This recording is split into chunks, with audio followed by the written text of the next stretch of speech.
name is Barry Thomas. I am one of the finalists for the position of Midland High. This is my video presentation for you all. I'll give you a little information on me and my background.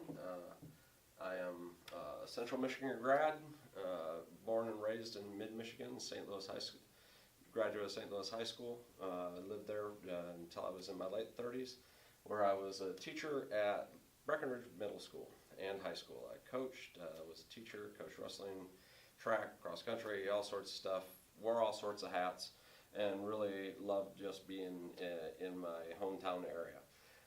From there, I went to El Paso, Texas, and wound up being an assistant principal at Eastwood High School. This is one of the best educational experiences of my life. He's led an independent school district as a Broad Prize nominee and finalist almost yearly. They're blue ribbon schools everywhere.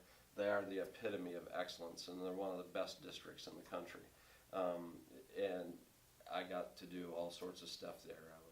I was in charge of master scheduling. I was athletic director for the high school for a while. I was in charge of special education. I took care of all sorts of stuff. So pretty amazing experience, pretty amazing place to be.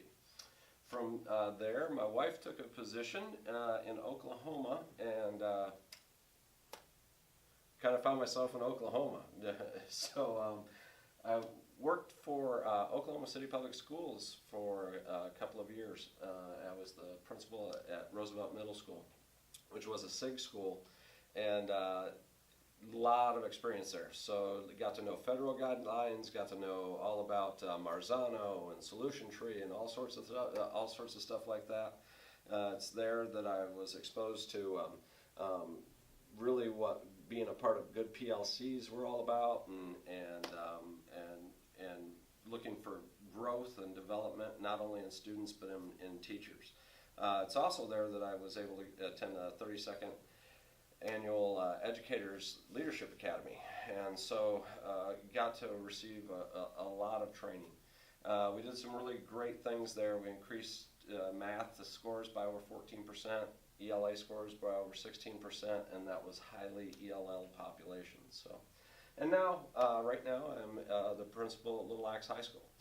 It's this little place out due east of Norman, OU, and we've done some pretty amazing things. We've brought in advocacy, we've brought in AP and concurrent enrollment for kids. We've done a lot of things that have brought us to the attention of other people. We've got a 28% student special ed population here, and it's because the people are so wonderful, and people bring their kids to Little Axe to be a part of what's going on.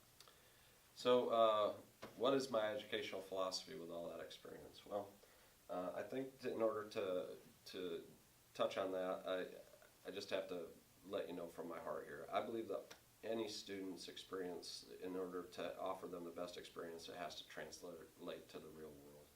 And what is that going to mean for them?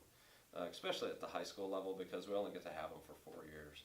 And we've got to prepare them for what's going to happen to them outside of high school. So my philosophies change a little bit depending on what building I'm in, to be honest with you, because I believe at the heart of it we have to empower students, we have to engage them into becoming problem solvers and get them to develop their knowledge and build communications with teachers and parents and everybody that's involved in the process.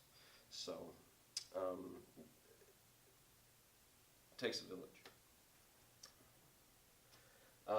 The next piece is identifying the strengths and weaknesses. You wanted me to take a look at the growth and proficiency that is going on for your school index. I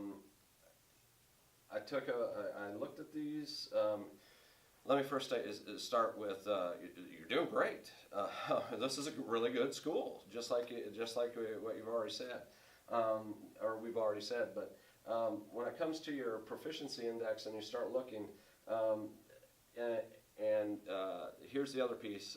I'm not afraid of hard conversations, so here's part of the hard conversation. I see that your bottom 30%, and I know what it says down here. I know that's not what is part of the index, but it really is. Your bottom 30% are also your chronic absentees. They're also your minority students. They're also your students with disabilities, and that is where you're falling short, and especially in mathematics.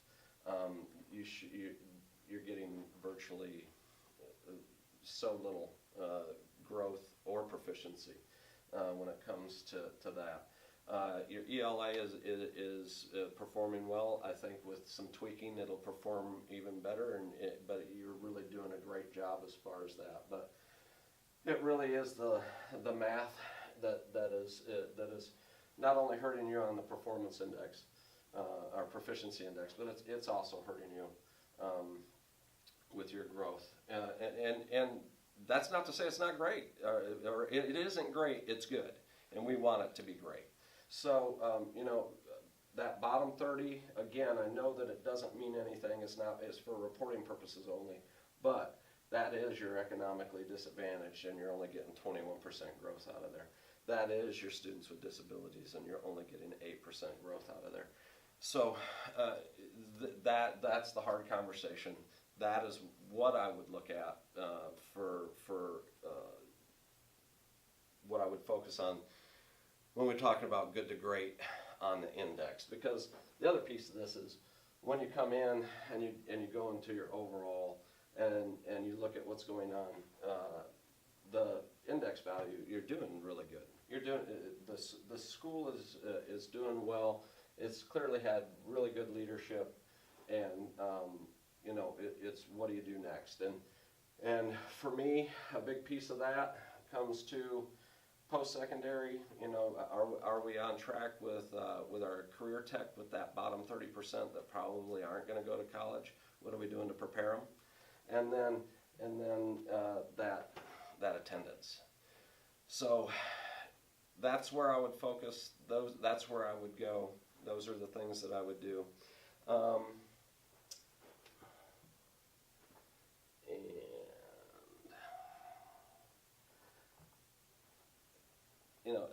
I'm going to include this PowerPoint when I send this to y'all. The strategies, how would I go about doing this? Well, you've got to focus on that bottom 30%. You've got to get them to school. There's wonderful programs like Max Teaching Out. You guys are already doing KLA, TKL. Marzano and Solution Tree have wonderful conferences that you can send folks to that come back with really good ideas. The big thing is creating this community. There's a very good chance, like I said before, that the largest part of this population is being brought down by your chronically absent, and that's where you're going to get the gaps. You have to address the gaps, both in ELA and in math, and that's where you're going to get more. So my vision, as far as moving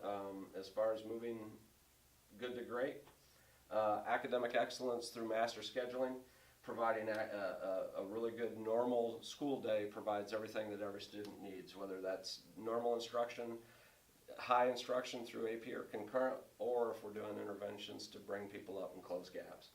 Giving those teachers positive, useful professional development, Max Teaching, Marzano, TKL, and then PLCs by grade level teams, giving people common planning times together in teams so that they can focus on kids. And then finally, most importantly, student advocacy. Fostering relationships to create teams and efforts that includes everybody, not just the teaching staff. Principal, secretaries, custodians, everybody should know everybody and everybody should care about everybody. I was asked to talk about something that I had championed in the past. When I started advocacy classes at Little Axe, we got some pushback for that. A lot of people are like, what are you doing taking 25 minutes out of our day to have something that doesn't necessarily have a curriculum or count towards graduation? Well, we know that it's saved no less than 5 lives. We know that it has championed our alt-ed program into graduates. We're 100% senior graduation rate for the last 3 years. We've brought our cohort graduation rates up into the 90s because of it, that we're in the low 80s. It really is a very powerful, powerful tool. But until you convince people and they see it, you're going to get pushback. And then the other one that we did was Mastery Connect.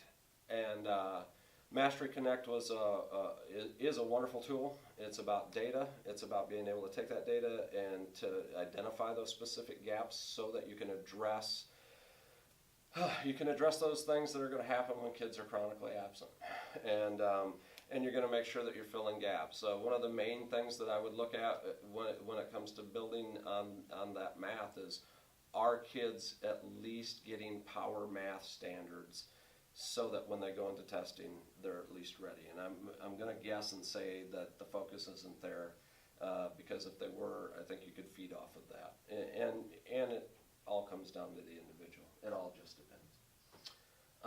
So in closing, I crunch data, I analyze situations, and I eliminate guesses. But most importantly, I develop relationships with people. I develop relationships with my kids. I develop relationships with my staff. I develop relationships with the community.